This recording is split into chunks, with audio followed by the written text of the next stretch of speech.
Today we are going to be seeing some theorems in this chapter. Now these theorems are important from the exam point of view. कभी कभी इनके proofs भी पूछे जाते हैं exam में और फिर इनके थ्रू हमें कुछ ऐसे रिजल्ट्स मिलते हैं जिससे हम कुछ क्वेश्चन सॉल्व कर सकते हैं. So let's start with the first theorem. The first theorem states that two non-zero vectors a bar and b bar are collinear if and only if there exist scalars m and n, at least one of them is non-zero such that m a bar plus n b bar is equal to 0 bar. Now this looks very complicated, लेकिन हम इसको दो parts में divide करते हैं. पहला part क्या है? Two non zero vectors a bar and b bar are collinear. तो इसमें इंपॉर्टेंट एक्चुअली क्या है? a bar and b bar are collinear, ये वाला पार्ट. ठीक है, नॉन जीरो है. ठीक है, if and only if there exists m and n जिसमें से एटलीस्ट एक तो नॉन जीरो है सच दैट ये होता है. तो एक्चुअली देखा जाए तो ये वाला पार्ट इंपॉर्टेंट है और ये वाला पार्ट इंपॉर्टेंट है.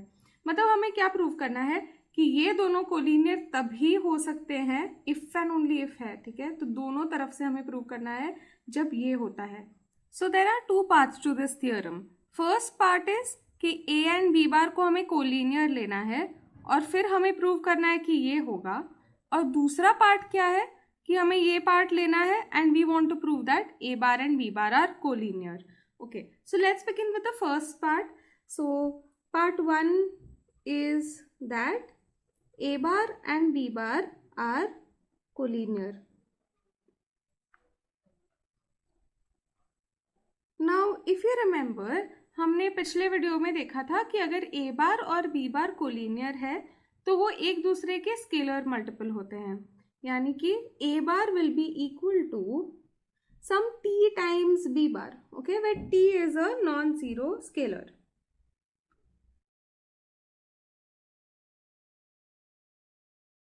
Now if I take this term to this side, then I get a bar minus t b bar is equal to 0 बार. लेकिन ठीक है, क्योंकि ये दोनों वेक्टर्स हैं तो ये जो होगा वो भी एक वेक्टर ही होगा. ठीक है, वो उसको सिर्फ जीरो नहीं लिख सकते हम. अभी यहाँ पे ऑब्जर्व करो, क्या ये इस फॉर्म में है जहाँ पे हमारे पास कोई एक नंबर है फिर और कोई नंबर है और उनको ए और बी से मल्टीप्लाई किया है और वो जीरो देता है. तो एक्चुअली इफ यू ऑब्जर्व ये इसी फॉर्म में है where m is equal to 1 and n is equal to minus T. So we can write after this that is m a bar plus n b bar is equal to 0 bar where m is equal to 1 and n is equal to minus t. Okay, so we have proved कि अगर a बार और b बार collinear है तो हम उसको इस form में लिख सकते हैं जहाँ पे हमें 1 और माइनस टी मिला है. ऑफकोर्स 1 तो नॉन जीरो नहीं है तो फिर हमारा इस तरीके से प्रूफ हो चुका है. Now going to the next part. In the next part I want to show that if this happens then they are collinear. So part 2 of this theorem is that if m a bar plus n b bar is equal to 0 bar, we want to show that a bar and b bar are collinear. Okay, लेकिन हमको बोला है कि इनमें से at least one of them is non-zero. So suppose m is not equal to 0. हम n भी ले सकते हैं as not equal to 0, लेकिन कोई फ़र्क नहीं पड़ेगा, सेम प्रोसीजर रहेगा. तो अगर m 0 नहीं है तो हम क्या करते हैं, पहले हम n को इस साइड पे ले जाते हैं. तो हमें मिलता है that m a bar is equal to minus n b bar, right? And now because m is not equal to 0 तो m से डिवाइड करना पॉसिबल है. तो therefore a bar is equal to minus n upon m b bar. अगर m 0 होता तो हम divide नहीं कर सकते, we cannot divide by 0. Okay, so now we have basically got that a bar is equal to minus n upon m b bar. So what that means is that a bar is equal to some t b bar where this t is equal to minus n upon m. And हमें पता है कि if we have something of this sort then this means that A bar and B bar are collinear. Why? Because they are scalar multiple of each other, right? And hence we have proved it both ways. If I have to do a quick recap, हमें क्या prove करना था? We wanted to prove that अगर दो non zero vectors है A bar and B बार, अगर वो collinear है तो फिर हम उनको कैसे लिख सकते हैं? We can write them as MA bar plus NB bar is equal to 0 bar. ठीक है. If and only if statement होता है, मतलब क्या? ये है तो फिर ये होना चाहिए, और अगर ये है तो फिर ये भी होना चाहिए. तो पार्ट 1 में मैंने क्या अज्यूम किया कि this is true, that A bar and B bar are collinear. So what does this imply? This implies that they are scalar multiple of each other. इसको इस साइड पे लेके गए तो we are getting something of this type only, where m is equal to 1 and n is equal to minus t. The other way around, I will assume this and expect कि मुझे क्या मिले? A bar and B bar are collinear. तो उसमें we said कि ठीक है, इसमें इन लोग ने बोला है at least one is non-zero करके हम we will take that m is non-zero and then I will divide over here. So I get that A bar is some scalar multiple of B bar. So that means that they are collinear. Okay. Now based on this theorem we have two corollaries. Corollary क्या होता है? Basically एक theorem से हमें जो result मिलता है, directly जो मिलता है, उसको हम corollary बुलाते हैं. तो इसमें first one is that if two vectors A bar and B bar are not collinear. ठीक है. ऊपर वाले थ्योरम में क्या था? कोलिनियर है तो फिर हम इस तरीके से लिख सकते हैं बराबर. लेकिन अगर नॉट कोलिनियर, मतलब कोलिनियर नहीं है, तो फिर अगर हमने इस तरीके से लिखा तो दोनों m और n को 0 होना पड़ेगा. Okay. So if you are going to write in this form when they are not collinear, both m and n have to be 0. Okay. Now the next one is if two vectors a bar and b bar are not collinear, then ma bar plus nb bar if it is equal to P A bar plus Q B bar.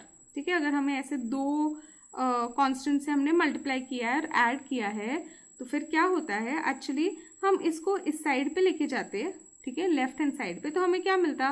We would have got m minus P into A bar plus n minus Q into B bar is equal to 0 bar मिलता. ठीक है. और just ऊपर वाली से हमने देखा है कि अगर ये कोलिनियर नहीं है तो इन दोनों को 0 होना पड़ेगा. तो m माइनस पी 0 है, n माइनस क्यू भी 0 है, इसलिए m is equal to p and n is equal to q. Okay. So I hope the first theorem is clear to you. Now the next concept is of coplanar vectors. Now coplanar vectors मतलब क्या? कि जो vectors एक ही plane में है. ठीक है. को मतलब हमेशा सेम एंड प्लेनर मतलब प्लेन, मतलब एक ही प्लेन एज एन एक पेपर पे अगर हम ड्रॉ कर सकते हैं तो उनको हम कोप्लेनर वेक्टर्स बोलेंगे. So two or more vectors are coplanar if they lie in the same plane or in the parallel plane. ठीक है. तो if I draw it on this page or if I draw it थोड़ा सा ऊपर इसके, तो then also we call it as a coplanar vector. Now we have a theorem that is related to this, that is theorem number 2. Let A bar and B bar be non-collinear vectors. A vector R bar is coplanar with A bar and B bar if and only if there exist unique scalars T1 and T2 such that R bar is equal to T1 A bar plus T2 B bar. Now what does this mean? We are given that they are non-collinear. Fine. Now they have said the first part is that R bar is coplanar with A bar and B bar. Okay, this is the first part. If and only if there exist unique scalars T1 and T2 such that R bar is equal to T1 A bar plus T2 B bar. So if you look at this, ये जो R bar is coplanar with A bar and B bar का मतलब क्या होगा? कि वो same plane में होगा. एंड नेक्स्ट ये R bar is equal to, ये दूसरा कंडीशन है. हमें यहाँ से स्टार्ट करना है तो यहाँ पे पहुँचना है, इधर पहुँचेंगे तो ये प्रूव करना है. उसके अलावा we are given this word unique. Unique मतलब सिर्फ एक ही होना. ठीक है. तो ये जो T1 और T2 है वो सिर्फ एक ही हो सकते हैं, बहुत सारे नहीं हो सकते. ठीक है. एक ही सेट ऑफ वैल्यूज हो सकती है इसके लिए. So now let's start with the proof. So I am going to start with saying that R bar is coplanar with A bar and B bar.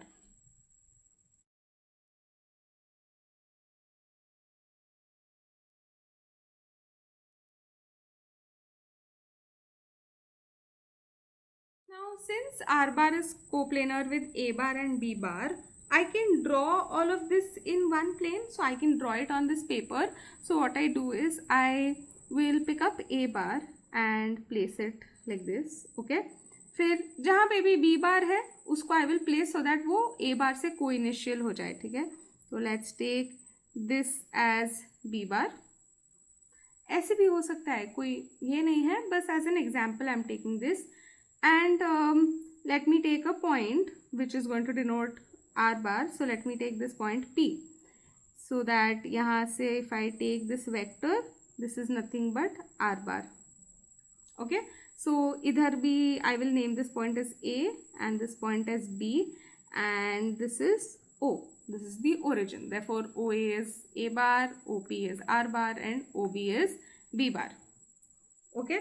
Now what I will do is कि जहाँ पे ये P खत्म होता है, ठीक है, ये पॉइंट मैं इससे पैरेलल एक वेक्टर बनाती हूँ. ठीक है. तो आई will join it like this so that ये और ये पैरेलल हो और जहाँ पे ये टच होता है उसको I will call as M.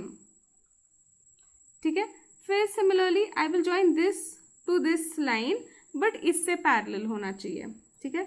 So something like this and I will call this as N. यहाँ तक क्लियर है. मैंने क्या किया, बिकॉज ये कोप्लेनर है I can draw it in one plane. I drew A bar and B bar like that from the origin and then I've taken a point P such that उसका position vector R bar है और उसके बाद हम क्या कर रहे हैं, हम इस पॉइंट P से यहाँ पे हम ड्रॉ कर रहे हैं. ऐसा भी हो सकता है कि ये पॉइंट P आगे हो. ठीक है. उसके केसेस हम थोड़े टाइम के बाद डिस्कस करते हैं. अभी ये डायग्राम अच्छा दिखेगा इसलिए मैं ऐसे बना रही हूँ और जल्दी जल्दी समझ में आएगा. We'll consider all that also what will happen with all that. So now look at this vector here, OM vector. Isn't this a vector that is collinear to OA bar, right?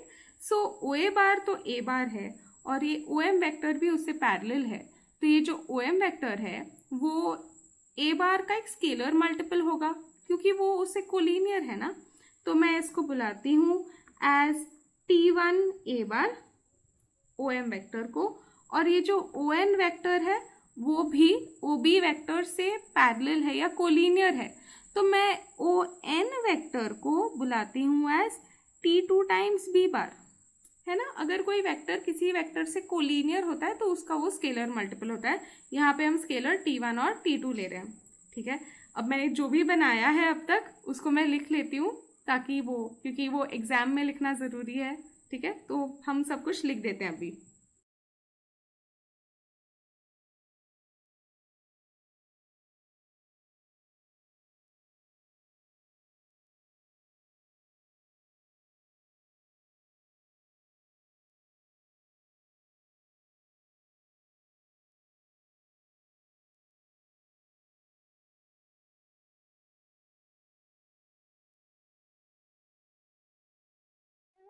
यहाँ तक जो मैंने लिखा है that make sense to you.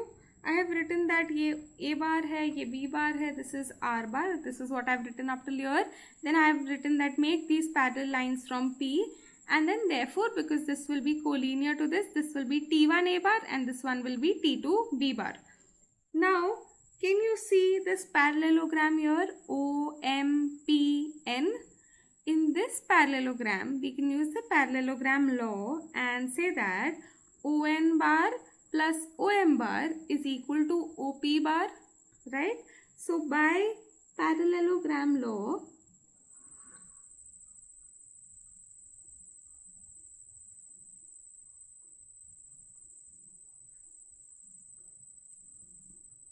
in quadrilateral OMPN we have that ON bar plus OM bar is equal to OP bar, right?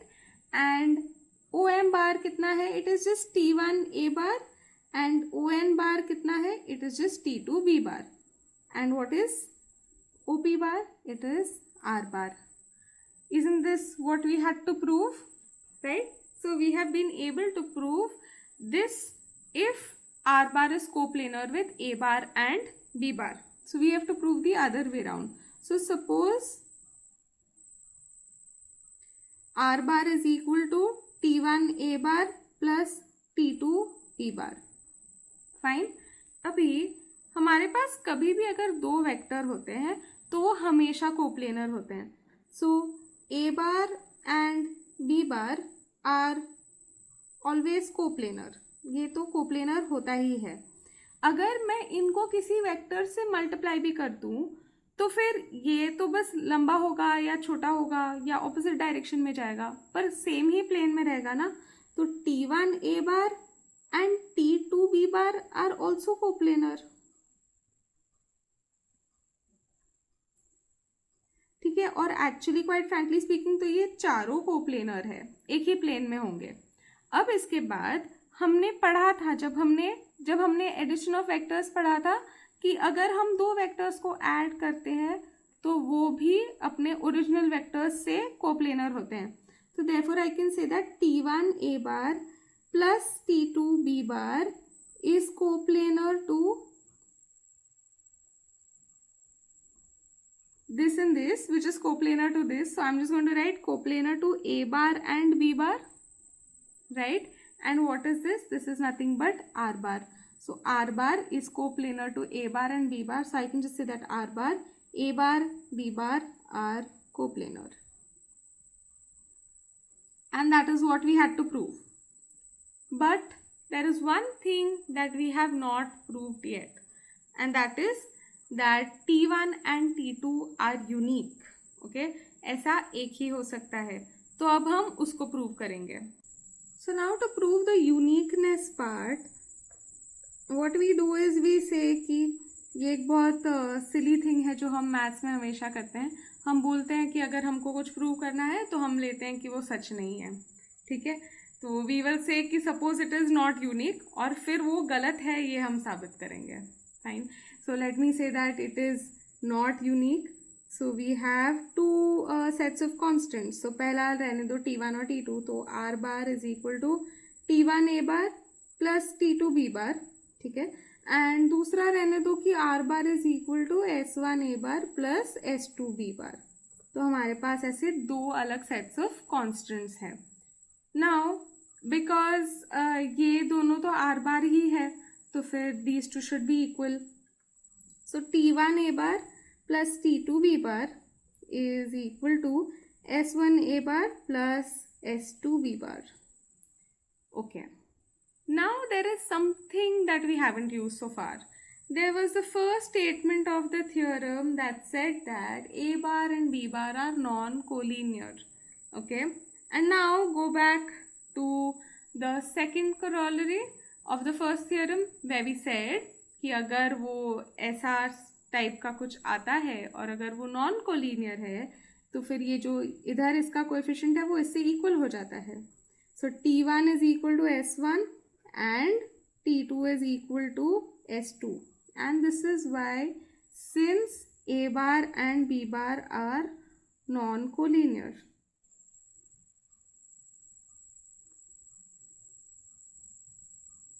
And हमने अभी क्या prove किया कि हमने अलग वाले कांस्टेंट्स लिए थे, लेकिन हमको वो दोनों कांस्टेंट्स सेम ही मिले हैं। तो फिर आप कोई भी अलग अलग कांस्टेंट लो पर वो उसी ओरिजिनल से इक्वल हो जाते हैं, तो therefore it is unique. So we have only one unique combination for R. अब जैसे कि मैंने कहा था कि I will tell you what are the different possible combinations. तो अगर मेरा A वेक्टर इधर होता और मेरा B वेक्टर यहाँ है, ठीक है, और अब अगर जो P है वो इधर कहीं पे है, तो ये होता ना R वेक्टर। तो हम क्या करते हैं इस सिनेरियो में, we would extend this A even if it meets over here. Oh sorry, this should be parallel. So even if this meets at this point, then what does this have to be? This still has to be a multiple of A. And okay, even if I have to extend B, so it still meets B at some multiple of B. Just assume that these are parallel, okay? One more thing is, suppose it was on this side. तो फिर हम क्या करते, हम A को उल्टे side पे भी तो एक्सटेंड कर सकते हैं, नेगेटिव ऑफ A हो जाता बस, ठीक है। तो ये वाला वेक्टर होता कुछ minus into something, but it will still be some multiple of A ना। This will also be T1 of A bar. नीचे होता तो B का भी नेगेटिव होता। इस तरीके से हम अलग अलग पोजिशंस पे भी सेम चीज़ प्रूव कर पाते हैं, ठीक है। तो हमें ये प्रूव करने की ज़रूरत नहीं है, ये एक जगह पे भी दिखा दिया तो हम मान सकते हैं कि सही है। But I am just trying to explain कि इट डज नॉट मैटर कि P को इधर ही रहना ज़रूरी है क्या, it can be anywhere and we can still write it as a combination of A and B। Okay, now the next concept is of linear combination of vectors. If A1 bar, A2 bar, AN bar, these are all vectors, are n vectors and M1, M2 till Mn are n scalars. ये scalar मतलब numbers हैं और ये vectors हैं. Then the vector M1 A1 bar मतलब हम इसको multiply कर रहे हैं, ठीक है, scalar को vector से multiply करके उसको add कर रहे हैं, ठीक है। इस तरीके से is called as the linear combination of vectors A1 bar, A2 bar and AN bar, ठीक है। तो इनका ये एक लीनियर कॉम्बिनेशन है। अब देखो, इसको अगर समझना हो ना तो भेल का एग्जाम्पल बेस्ट है। आई नो ये थोड़ा सिली है, लेकिन इमेजिन करो अगर आपको भेल बनानी हो तो उसमें you have to add some amount of puffed rice, फिर आपको ऐड करना होता है कुछ वेजिटेबल्स, अनियंस, जो भी, ठीक है। तो हर चीज़ का कोई ना कोई एक प्रपोर्शन होता है। तो ये जो वेक्टर्स दिख रहे हैं ना, वो किसी ना किसी टाइप का इंग्रेडिएंट है, पर उसको कोई तो एक एक अमाउंट में डालना है, उसका कोई कॉम्बिनेशन होना चाहिए। तो आपको ज़्यादा कुरमुरा डालना है, आपको कम सब्जी डालना है, जैसे भी, ठीक है। तो ये जो M1 M2 है ना, वो उसका उधर वेटेज बताता है और इन सबको ऐड करके हमें मिल जाता है लीनियर कॉम्बिनेशन। ये लीनियर वर्ड इसलिए क्योंकि कुछ स्क्वायर नहीं कर रहे हैं, सब कुछ सिंपल सिंपल ऐड कर रहे हैं। तो कॉम्बिनेशन कर रहे हैं हम वेक्टर्स का, एक वेक्टर का इतना हिस्सा ले रहे हैं, मतलब we are taking like M1 times that vector, M2 times that other vector, so that is why it is called as linear combination. If at least one mi is not 0, then the linear combination is a non-zero linear combination. अगर इसमें से कोई तो एक m 0 नहीं है तो फिर हम इसको नॉन ज़ीरो लीनियर कॉम्बिनेशन बुलाते हैं। अभी नेक्स्ट थियोरम पढ़ते हैं। 3 vectors a bar, b bar and c bar are coplanar if and only if there exists a non-zero linear combination xa bar plus yb bar plus zc bar is equal to 0 bar with x, y, z not equal to 0, 0, 0। यहाँ पे ये पहला part है कि हमें prove करना है कि ये 3 वेक्टर कोप्लेनर है, और वो कब होते हैं, जब हमारे पास ऐसा कुछ हो तब, ठीक है। तो हम इसको प्रूव करते हैं अब। तो let me start with part 1 where I say कि चलो ये ए बार, बी बार और सी बार कोप्लेनर है, ओके। अब इसमें भी हमारे पास 2 केसेस हो सकते हैं। पहला केस ये है कि इसमें से कोई भी कोलिनियर नहीं है, ठीक है। So case 1 is that A bar, B bar and C bar में none of them are collinear.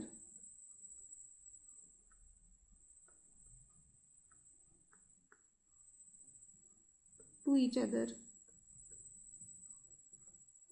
तो अगर कोई भी कोलिनियर नहीं है तो याद है हमने जस्ट पिछला वाला थियरम किया कि अगर कोई भी 2 वेक्टर कोलिनियर नहीं है और इन 3 वेक्टर्स को कोप्लेनर होना है तो फिर हम क्या करेंगे, हम तीसरे वेक्टर को सी बार को लिख सकते हैं as T1 times A bar plus T2 times B bar. Just previous theorem से, थियरम 2 से I can write this. So now what I will do is I will take C bar to this side. तो मुझे मिलता है T1 A bar plus T2 B bar minus C bar is equal to 0 bar. ये इसी type का है ना, बस यहाँ पे x के बदले T1 है, y के बदले T2 है और z के बदले -1 है। So that is x a bar plus y b bar plus z c bar is equal to 0 bar, where x is equal to T1, y is equal to T2 and z is equal to -1. Okay, so we have proved it in this case. But what if 2 of them are collinear? So suppose case 2 में So let's say A bar and B bar are collinear.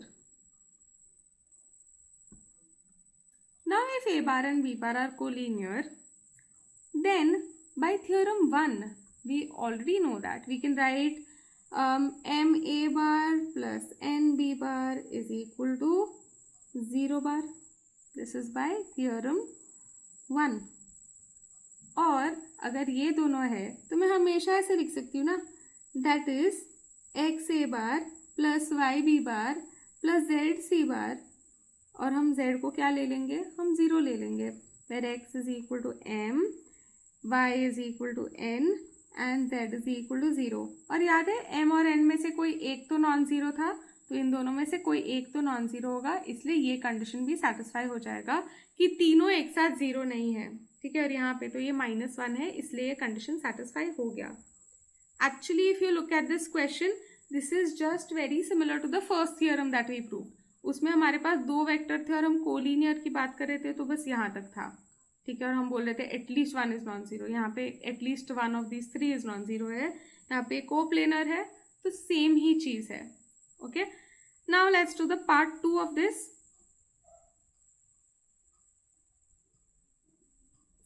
In part 2, suppose x a bar plus y b bar plus z c bar is equal to 0 bar. We want to prove that a, b and c are coplanar. Now, in तीनों में से at least one is non-zero, so let x is not equal to 0. कोई एक non-zero है, ठीक है. बाकी दोनों को दूसरे साइड पे लेके जाते हैं, so we get x a bar is equal to minus y b bar minus z c bar. And now because x is not 0, I divide by x. So a bar is equal to minus y by x b bar minus z by x c bar. Right? Now, if you observe, we have been able to express a as some number into b bar plus some number into c bar. And what does this mean by theorem 2? This means that a, b and c are coplanar, right? So that is, I can say that a bar is equal to some t1 b bar plus t2 c bar, right? Therefore, this implies that a bar, b bar and c bar are coplanar. And hence we have proved this theorem.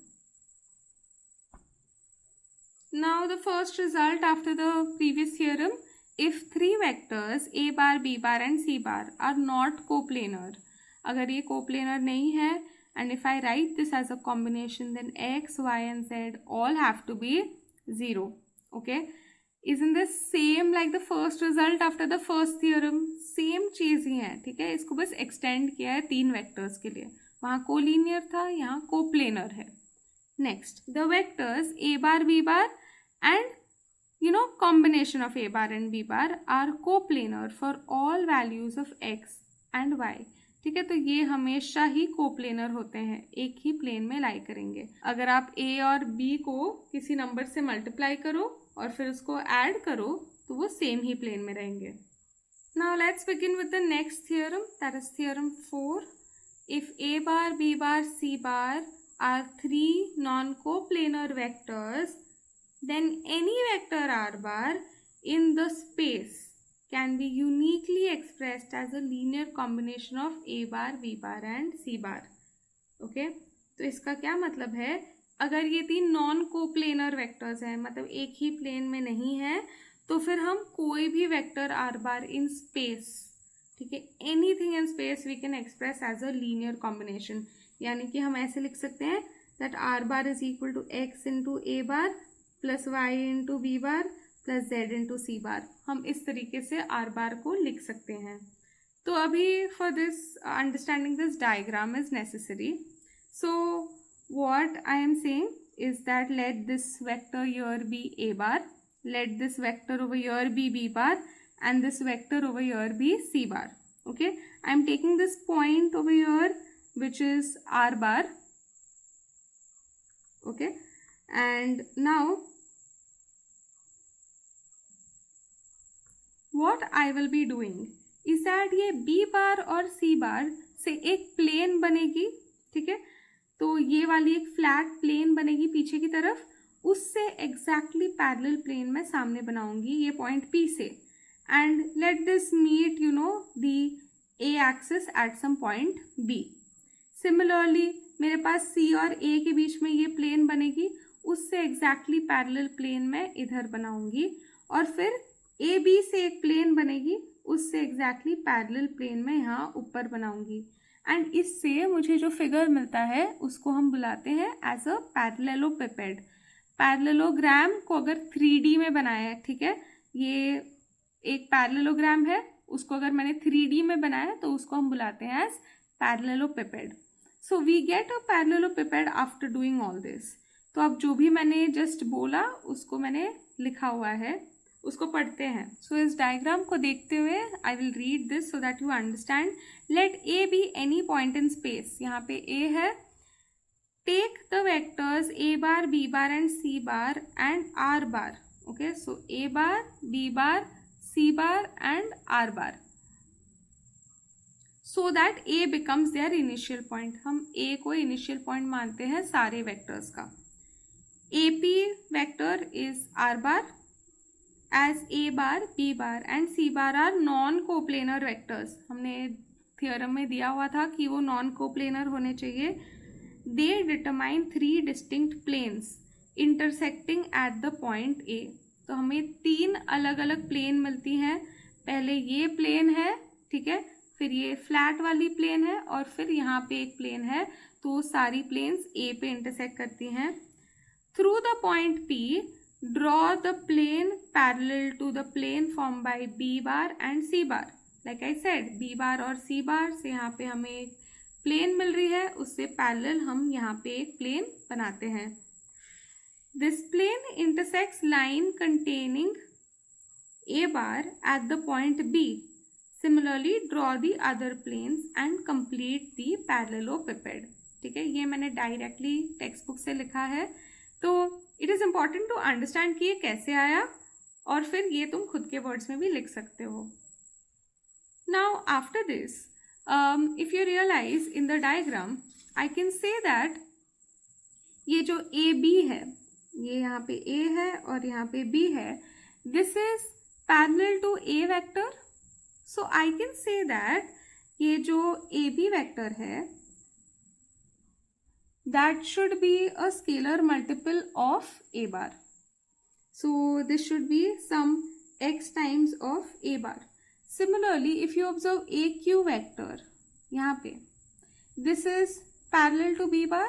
So therefore I can write that AQ vector is equal to y times B bar. And lastly, I can say that AS is parallel to C bar. So therefore AS vector is equal to some Z C bar. Now look at this triangle over here, ACP. Okay, in this triangle I am going to apply the triangle law. So in triangle ACP, I can say that AC bar plus CP bar is equal to AP bar, right? This is by triangle law.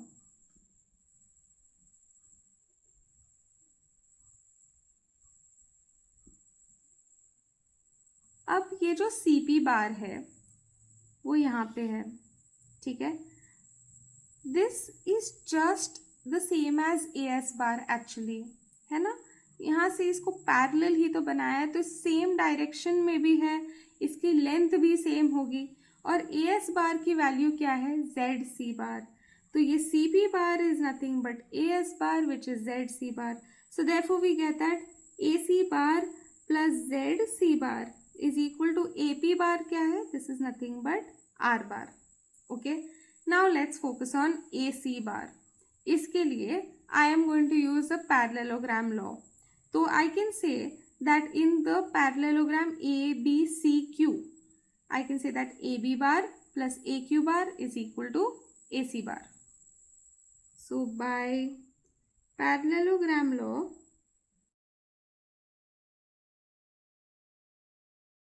AQ bar plus AB bar is equal to AC bar, right?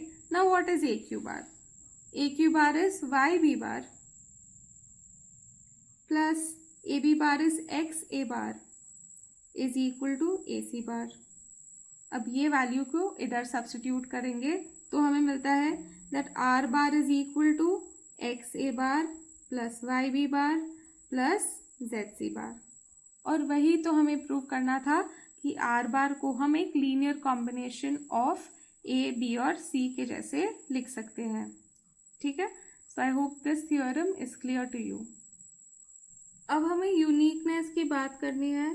So for uniqueness let me say that suppose are बार जो है उसको मैं लिख सकती हूँ as x1 ए bar plus y1 B bar plus z1 सी bar, और इसको मैं ऑल्सो लिख सकती हूँ एज x2 ए bar plus y2 B bar plus z2 सी बार।